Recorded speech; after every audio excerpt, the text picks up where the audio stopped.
Hello everyone and welcome back to my channel.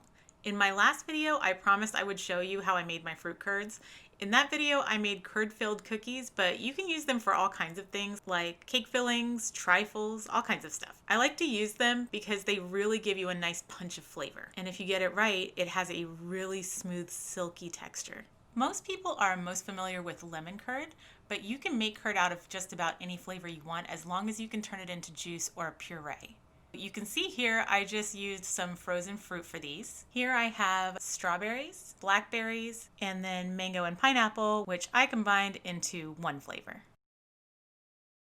The first thing we're going to do is blend them up into a puree. And then we're going to strain our mixture to remove the seeds and pulp. Then you're going to add your puree to a small saucepan, and before you put it on the heat, add in your sugar and eggs.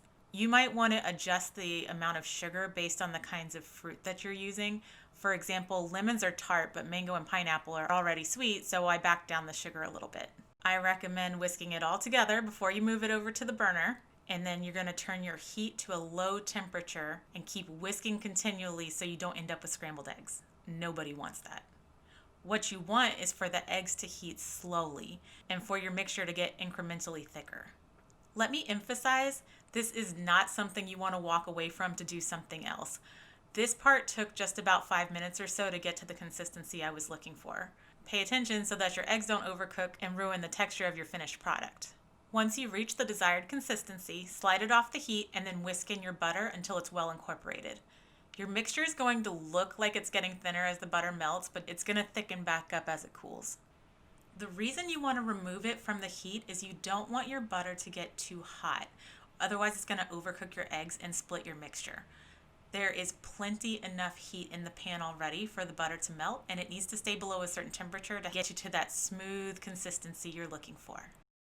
Okay, so once that part's done, you're going to run this back through the strainer one more time. You want this to be silky smooth, and as I mentioned, it's going to thicken as it cools. So that's why you want to do this at this stage. It's only going to become more difficult to strain from here. Ideally, you want to have your bowl on an ice bath, but if you have just a small amount like I do here, you can just put it in the fridge to cool.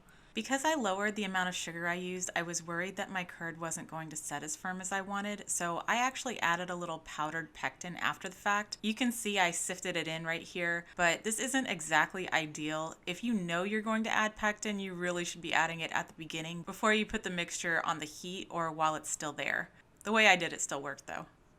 Once you do have it all strained, you will want to cover the top with a piece of plastic wrap so that you don't have a skin form. Or you could skip this step altogether if you move it directly to an airtight container like a jar or a Ziploc bag. I didn't do that because I plan on putting mine into piping bags after this step to fill my cookies. As I mentioned, most people are familiar with lemon curd, which gets its yellow color from egg yolks. And that's going to be the same here for my mango pineapple curd, but the other curds that were made from fruits that weren't yellow needed a little help. They weren't looking all that appetizing, so I added a little food coloring just to give them a little pop. Who doesn't love some vibrant colors? Most of the recipes that you'll find are going to have you make a lot more than what I did here, but even with this little bit, after filling my batch of meringue cookies, I still ended up with quite a bit left over. You can store it in an airtight container in the fridge for a few weeks, or if you want to keep it longer than that, you can freeze it up to a year. Now you know how to make any kind of curd you want. Let me know in the comments if you try these or any other kinds of fruits. I'm interested to see what you guys come up with. As always, thank you so much for watching. If you found this video helpful, please hit that like button. And if you're into my content, you can go ahead and subscribe. If you have any requests for desserts you'd like to see me make, you can certainly let me know that in the comments as well. And until next time, bye!